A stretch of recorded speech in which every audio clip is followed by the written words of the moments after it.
So we'll start again for this second session of the morning. We have two talks. The second one will be online, but for now it's my pleasure to introduce Prasanna Venkatesh. It's from IIT Gandhinagar, what that is like very north of Mumbai, and he'll be speaking about like for charging of quantum batteries. Thanks a lot, Aurelia. Hello, good morning. Thanks to the organizers for allowing me to come to this wonderful workshop and also providing me an opportunity to talk about this work. Unfortunately, there are no quantum trajectories in this talk. I apologize for that. Although I am interested in quantum trajectories and I've worked previously, this is a rather simple problem, but since it's almost the weekend, hopefully you'll excuse me for this work where we have found a rather simple but universal way to charge a quantum battery really fast. So let's look at that. But before I get into that, just a small picture of where I'm currently at. So I'm at an university or institute called the Indian Institute of Technology in Gandhinagar. We are here, and it's right up north here, in a place close to the city of Ahmedabad. And it looks like this. It's on the banks of a river called Sabarmati, and it's a rather nice campus, if I may say, and hopefully some of you can come and visit whenever you can. You're always welcome. I'd love to host people. Yeah, good. And this work that I'm going to talk about is a collaboration with my PhD student, Rahul, who's finished and is moved on to a postdoc in the Czech Republic, and the group of Gentaro Watanabe, in Zhejiang University, Hangzhou, with two of his grad students, Chao Jiang and Guohua Xu. All right, so here's the plan for the talk. I'll begin with a brief introduction. There have been a couple of nice talks already in the conference about quantum thermodynamics. Gonzalo's here, and last week Mahesh was also around. So I'll keep this brief, but I'll try to sort of tailor this towards the problem that I have at hand about quantum batteries. And then I'll introduce the setup and finish with some results and outlook. Okay, so one may ask, what is quantum thermodynamics? Because there are two words. It's essentially at the interface of quantum mechanics and thermodynamics. If we briefly examine this interface, the direction from thermodynamics to quantum has been historically very, very useful. In the beginning of quantum mechanics, starting even at Planck spectrum and the Planck hypothesis, thermodynamic arguments played a big role. So did it for Einstein when he calculated these rates and so on. But since then, quantum mechanics has sort of progressed on its own. And more recently, there is this question that has arisen where you can ask, what can we do if we go the other way? Where we ask, can we discover thermodynamic frameworks to describe small quantum systems that are interacting with baths of different kinds, even measurements, and can you make a thermodynamic framework for that? And that is the enterprise of quantum thermodynamics. The operative word here is that these are really small, in fact, many times single quantum systems. So fluctuations play a big role. So this is not necessarily equilibrium thermodynamics. And we do know that for very large quantum mechanical system, equilibrium thermodynamics already provides a great description. So this is firmly rooted in this study of small systems. So that's the area of research that this talk is on. How would one sort of go about trying to discover such frameworks? One way is to sort of mimic classical thermodynamics, where you start studying machines, quantum thermal machines like heat engines and refrigerators and so on. And an early example of that is this three-level system, this maser, where you can sort of interpret, if you attach to a three-level system, a cold bath and a hot bath, the population inverted emission of light from the other transition, which is your masing, you can sort of interpret it as a heat engine where you're extracting the heat current from these baths and giving it out as work, which comes out as laser light or maser light. Okay, that was sort of the early way of thinking about quantum mechanical heat engines. But more recently, the one approach has been to take standard thermodynamic engine cycles that you might know from classical physics, like an Otto engine or a diesel engine or whatever you want to talk about, and replace the working substance inside that engine by a simple single quantum system. That's an example here where there is a two-level system, for instance, something like an ion that's trapped in a Paul trap, and then you make the strokes where you exchange adiabatically work with the working substance, that's a two-level system, by essentially changing its energy levels, or in other words, you perform a simple unitary where the Hamiltonian changes dynamically. And you can arrange for thermal strokes with the Hamiltonian fixed, so it's called an isochoric stroke, where you kind of exchange energy with a bath. And this entire thing will perform for you a thermodynamic cycle. And from that, if you can get a work output, that's your quantum heat engine, for example. That's one kind of stuff. And of course, if you sort of run these sort of heat engines in reverse, you get refrigerators. But it turns out that in the quantum domain, you can also make much more interesting kind of refrigerators. Here's an example of something called an absorption refrigerator, where what you do is you turn the heat current from a hot to cold bath to cool down an ancillary system that is in between, okay? And in fact, in this particular experimental realization of an absorption refrigerator, what has been done is it has been done that there is an effective three-particle interaction arranged such that simultaneous de-excitation of the system attached, the quantum mechanical system attached to a hot bath, and the system you're trying to cool.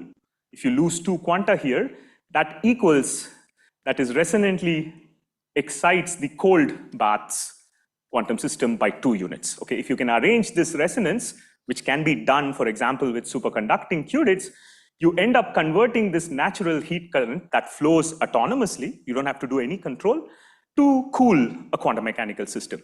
And in fact, in this fairly recent work, it's shown that this kind of cooling of a qubit to ground state is starting to come very close with control resets that you do in standard quantum computers. So maybe quantum thermodynamics can also get to be useful in some things. That's sort of a very brief idea of what sort of things you can do in quantum thermodynamic system. But the big sort of questions, at least on the theory side, are centered around, can you sort of get quantum effects that can enhance the performance of such machines? Quantum effects meaning things like coherence, entanglement, non-standard baths, maybe many body states, quantum statistics. And there are reviews on this subject that tell you efforts on this. Coming back to what I'm interested in, let's say now I have a heat engine or any other source of energy that I've produced in the quantum domain. My next thing would be to sort of store this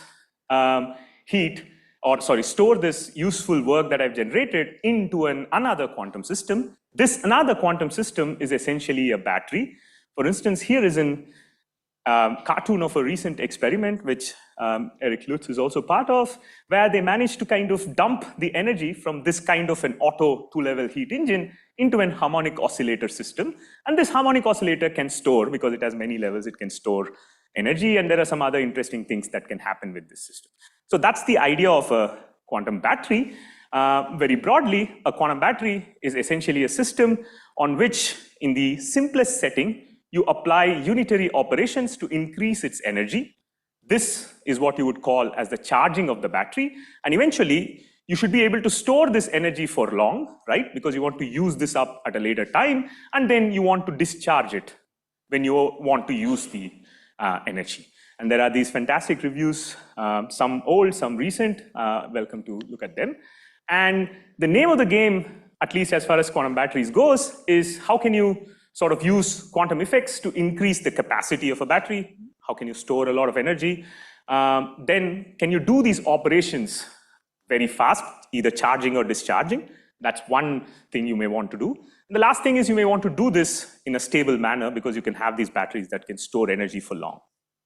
And there's been a lot of effort around it. I'm just giving you a very selective list and more stuff here. For example, early work showed that entanglement can be a useful resource if you want to extract energy well. And there have been later works that showed that it's not necessary to have entanglement, but entanglement allows you to do it on a reasonable or fast time scale. And then more recently, or after that, there were these works by Felix, who was at the conference, and Sai, where they understood that you can have collective effects that can give you a very fast charging of a quantum mechanical system, all of this within closed system settings. And then there were some bounds on how well you can do this by one of the authors of this will be here next week, Manav Bera. And also, there is work on using quantum coherence, for example, to get better charging.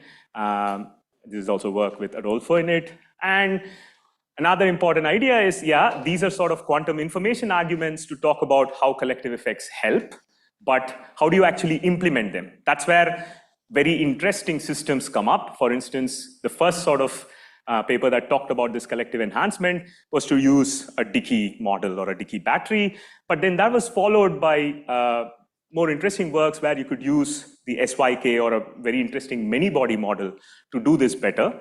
And the last paper here talks about a very interesting effect. If you have one of these SYK type models, not only can you charge collectively and quick, but you can also store the energy for longer in some exotic states that emerge in these many-body systems. So that's an example of fast and stable charging. And more recently, things have moved on to a situation where you don't have your battery system as some closed system which you charge or discharge by applying a unitary, but you model it as all quantum optical or quantum mechanical systems as open quantum systems. One thing is that, of course, you can look at in this regime, you can look at environment as a nuisance, but it can also, for some very specific environments, in many things considered here, including there are papers I didn't mention where if you can use feedback and things like this, you can specifically engineer environments to do things better and do faster charging, more stable charging, and so on.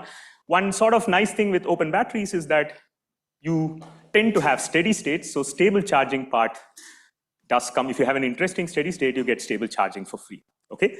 So that's sort of a very selective review of what's been done with quantum batteries.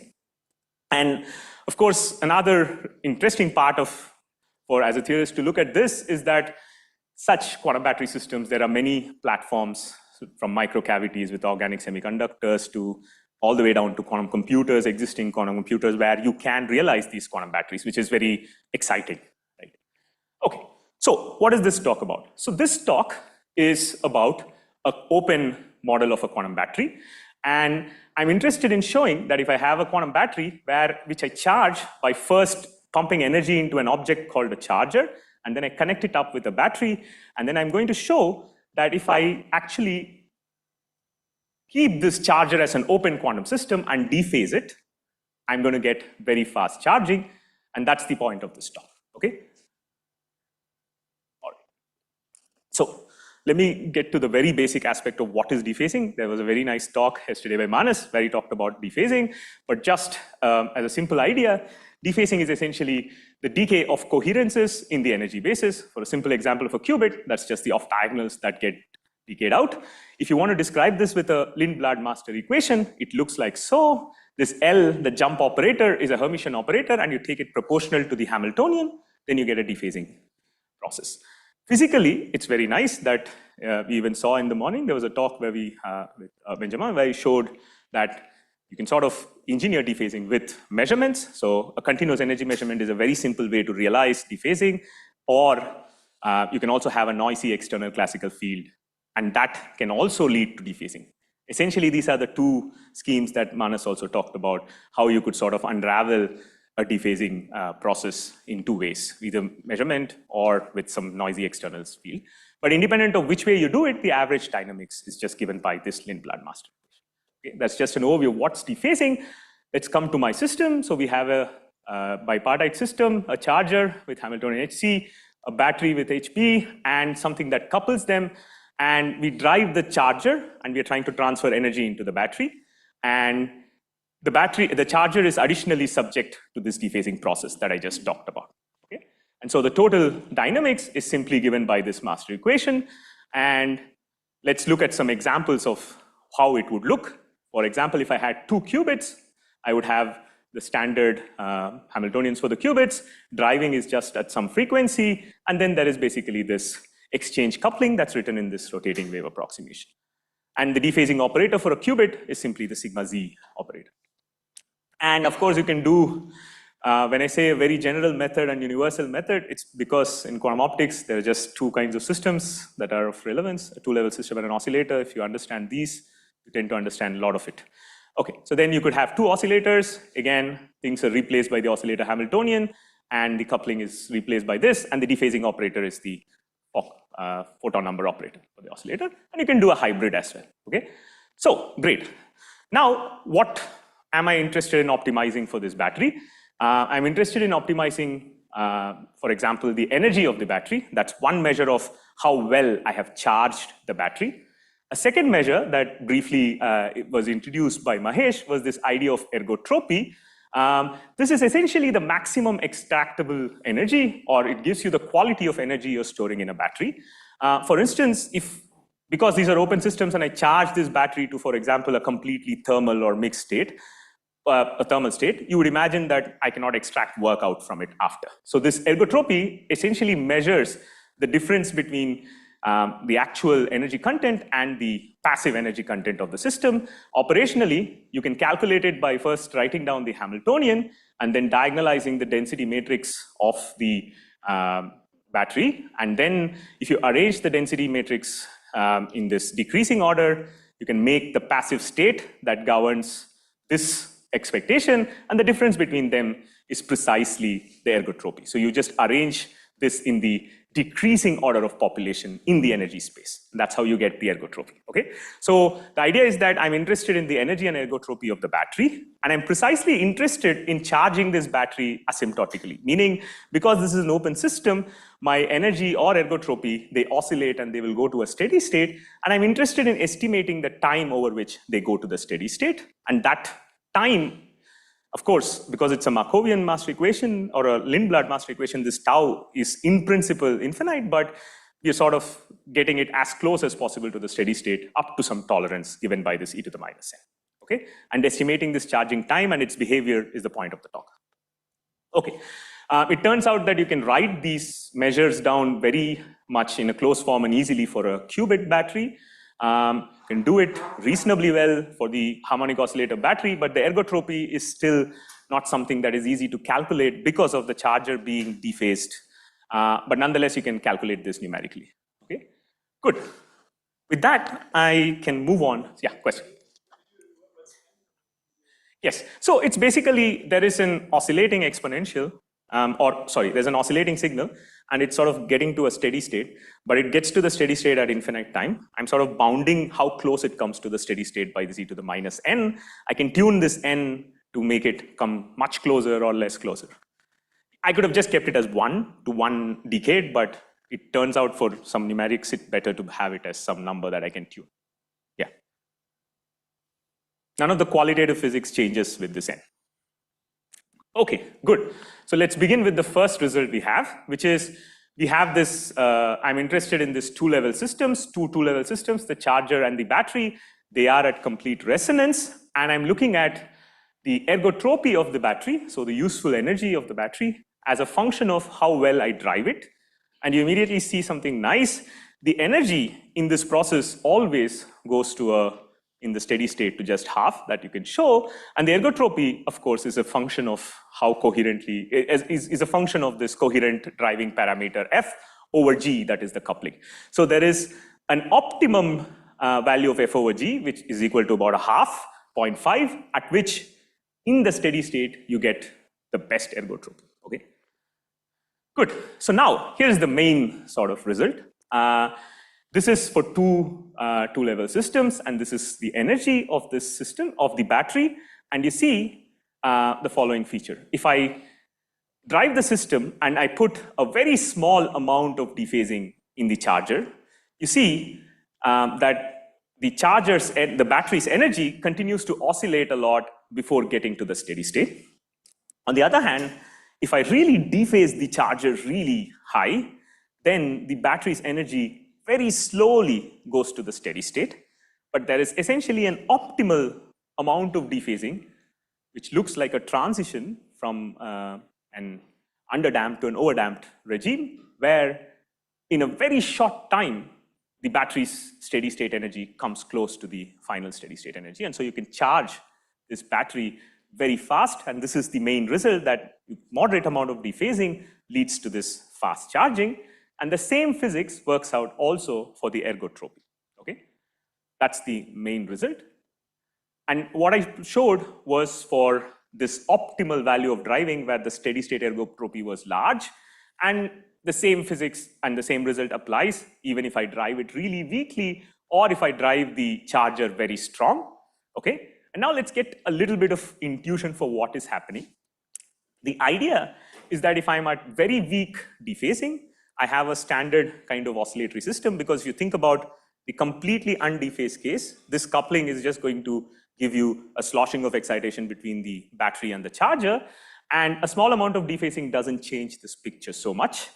And if you end up adding a large amount of dephasing, you can have a picture that you are sort of in the quantum zero limit for the charger. So you're sort of diagonalizing the charger in its energy basis very strongly, thus making its coherences really small.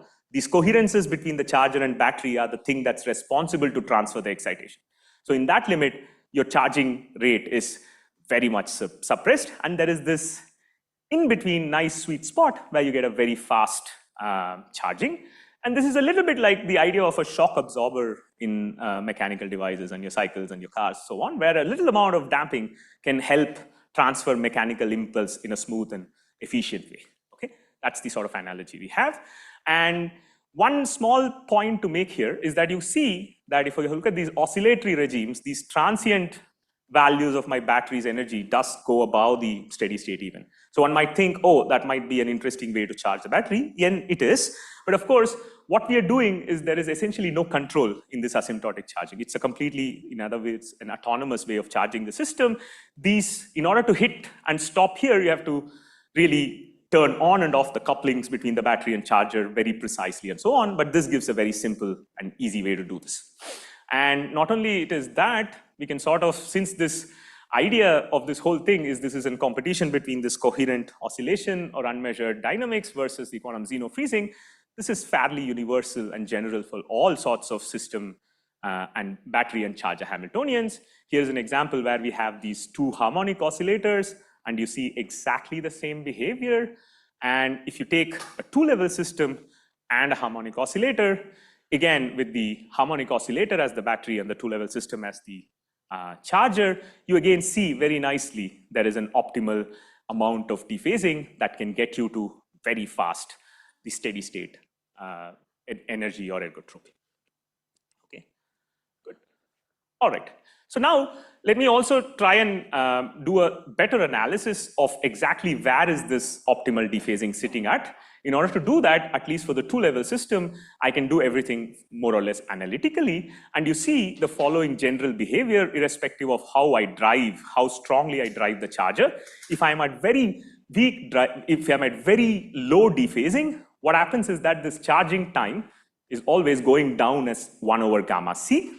And then if I drive really strongly, sorry, if I dephase really strongly, the charging time goes as linear in gamma c with some factors that depend on the other details of the system, which is of the dimension of omega squared. Okay? And the key idea is that this optimal dephasing is essentially sitting when this 1 over gamma c curves and the linear curves intersect. That's it. So that's precisely where the optimal gamma c sits.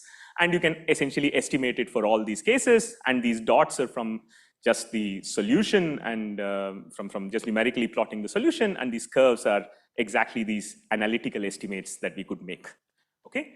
And once you're at this optimal gamma c, that's where you want to run your battery, because that's the absolute minimum of the charging time you will get, which is 1 over gamma c, which is of the order of gamma c. Okay? Now, let me sort of finish this charging story a little bit with how would you do this. So basically, the scaling can also be fleshed out a little bit more in detail. It looks like this when you are in the small, in the strong driving limit. This is the scaling, 1 over gamma c, and 1 over g squared times gamma c if you're in the strong dephasing. And if you're in the weak driving, it is 1 over gamma c at small gamma, and it is g squared over f to the 4 gamma c if you're in very strong driving. And from this, you can estimate clearly what is the optimal dephasing you need in these different circumstances. And from this, the fastest charging time you can get. And finally, here's the simple strategy you would want to choose. You want to choose the driving to be precisely at this point where you can get the maximum ergotropy in the steady state. And then in this in-between regime, because this is neither strong nor weak driving, your optimal gamma c is going to be a mixture of these kind of scalings with f squared by g and bg. And what you can do essentially is you can make f and g as strong as possible, keeping f over g 0.5 and choose gamma c star given by this. This a and b, in our case, you have to determine it numerically, but that's not a problem. And with that, you would get the fastest charging. Okay, here's the another result that we get from analyzing these charger battery systems. So far, I've been focusing on the case where the two-level system is in resonance with, the charger system is in resonance with the battery system. And of course, what you can do is you can detune the charger and the battery, or in this case, as I plotted, the charger and the driving. So when you detune the charger and the driving, you see something really interesting. Here is the plot for the energy when you have the charger detuned from the driving of the charger itself. The energy, when you have no dephasing, oscillates between these two values, right? So this is completely closed system dynamics. On the other hand, as soon as you add a little bit of dephasing, you see that the energy can be, again, above this oscillating value, which is interesting, but the energy is not the full story. What is more important is that the ergotropy in this closed case can be beaten by having a little bit of dephasing. So this sort of tells you that having this dephased charging, because of the fact that you're sort of broadening the lines of the drive, if you will, or the driven system, you have a little bit of more leeway in the way you charge. Even if you're not perfectly resonant, you're able to transfer energy and ergotropy fairly efficiently. And that's the idea, that you have some robustness to detuning the two systems if you have dephasing in the charger. Okay, and this is essentially a plot of the same idea, where as the x-axis shows the detuning. In this case, you can also detune the charger and battery or the charger and drive. In either case, for these two-level systems, you see that these blue curves and the blue dashed and the red dashed curves are situations without dephasing, and they have this familiar Lorentzian picture as a function of detuning, but the steady state values of the energy and ergotropy eventually, once you have enough detuning in the system, can beat the closed system limits. Okay, so that's essentially the story about how you can get some robustness to detuning in this system. Okay, so I'm essentially at the end of my results. Here is a summary of what I showed before I go to an outlook. Moderate dephasing of a charger that's coupled to a battery leads to fast and stable charging of this battery. This idea of why this works comes from very simple and basic competition between coherent oscillations and the quantum Zeno trade-off. And so it must be fairly universal and applicable generally. We've illustrated it for example systems, but it should be valid more or less for any system that you could think of. And in addition, for the two-level system, we've also shown that sometimes having a little bit of openness, can make you robust to detuning the batteries if they're not perfectly at resonance. Okay? And this is recently published in NPJ Quantum Information. Okay. Now, I have about 5 minutes. I'll take a couple of minutes. One thing that we could do is we could sort of now connect up this work with earlier scenarios where you had a collective version of the battery problem. For instance, here is a simple generalization where you take a single charger and you use it to connect up to charge multiple batteries. The reason why I'm considering this is that if you take the n equal to 1 battery case, which is what I've discussed mostly here, the ratio of the ergotropy to energy, even at the steady state value, even at this optimal value of driving is not very high. It's about a half. But what can happen as you keep adding more batteries and collectively coupling them to a single charger is that this optimal value can grow. Okay, so this could be a mix of this, and then we have to study what happens with dephasing in this system, but this is already telling that if you have these multiple charges, this is interesting. So we will look into this further. And now coming to experimental implementation, the broad point is that since this is a very general strategy, it should work with any experimental platform. But I thought it would be nice to point out that since Mahesh was here last week, there is a very nice possibility to do this with an NMR system. As he has explained in his talk, this is basically a system where you have qubits made of nuclear spins, and in this paper from their group, they specifically implemented a quantum battery with this NMR system, where you could have a coupling between a central battery coupled to many charges. This is a little bit different from this setup I just showed before. And you can transfer energy to the battery sitting at the center by driving the chargers, okay? And interestingly, when they actually did this in a closed manner and applied pulses on the chargers, you would always get an overshoot of the perfect charging because there'd be energy flowing back to the chargers. And they found a very nice strategy to, charge asymptotically to the asymptotically charge in a stable manner this battery, where they would have strokes where, because the charger system in their case loses its energy much faster than the battery system, they would basically repeatedly pump their charger system, and hence with differing amount of delays to actually enable this asymptotic charging. This combination of running this charger without coupling to the battery for some time delta, and then kicking the charger system and putting energy into it, and then coupling it to the battery system, this unit together is somewhat reminiscent, especially of what we're trying to do, where this delay time in their protocol, it's not exactly mimicking a controlled dephasing, but it at least runs the T1 and T2 for some differing amounts of time before they kick with a pulse. So that looks like, and they have some results that look eerily similar to what we have, but we are still studying this to see if we can have a direct implementation of this. But any sort of platform where we can dephase controllably, like in the previous talk, again, there was a controllable way of dephasing the cavity that was shown, that would be ideal for this kind of realizing what I just proposed. So just to finish up, this is not the only thing I'm interested in. There are other topics that I'm currently working on, we are currently working on. There are a couple of people from my group, Ipshita and Prasad, who are at the workshop. Ipshita has a poster where she's studying the collective dissipation of oscillator dipoles. So quantum emitters that are not really quantum, they're oscillators, but they're still dipoles, but they're strongly coupled to 1D electromagnetic reservoirs. And then Prasad's poster is on chaos in the closed and open Dickey model studied using these spectral form factors. I encourage you to please visit and talk to them, and it'd be great to get your feedback and ideas. Thank you. Thank you very much for this nice talk. Do we have any questions from the audience?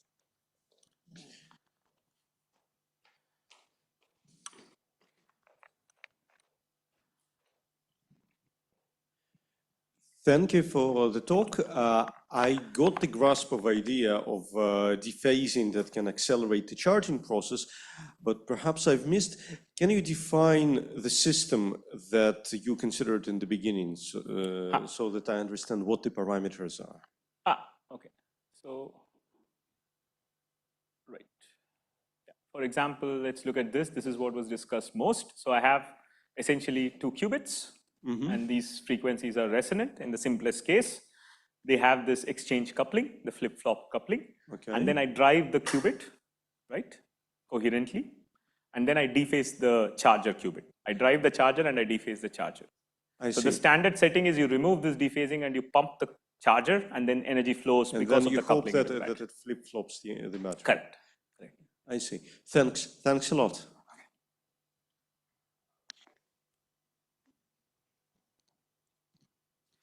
Yeah, thanks. Especially when you put up the experimental pictures at the end, it made me think that it looks a lot like the energy transfer in photosynthesis models that people have looked at.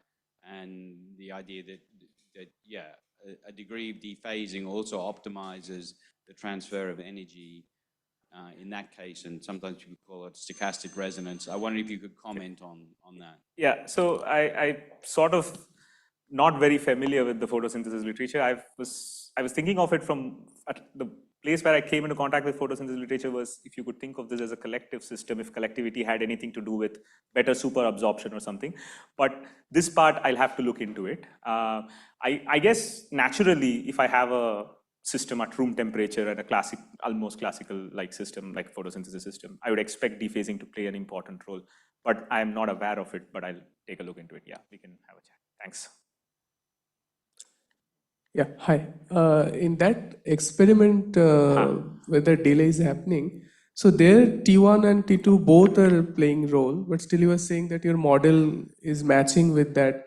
So, so this is what is surprising. So at least the experiment, you will understand it better, but the way I understood it is that it was more of shuttling energy. So T1 was the important part. Yeah. So you're sort of emptying out the charger, but still the amount of time you wait before kicking the charger, it's making a difference. So I would assume in that period, both T1 and T2 should play a role. So yeah, the key so T2 is playing a role, but yes. I'm saying T1 is also present, but yes. that is not. That is not exactly what we have. That's why I said this is reminiscent of what we have, but now we have to make an simple quantum map that describes this guy and then compound that to see basically the same physics, at least in terms of competition between coherent oscillation and dissipation, let's say now, because there is both T1 and T2. Or if you can include amplitude damping in your model and see. Yeah, this can be done. So this can be done. So that's exactly one of the things that we were discussing with Mahesh to do. But yeah, it might work. Yeah, we'll see. Thanks.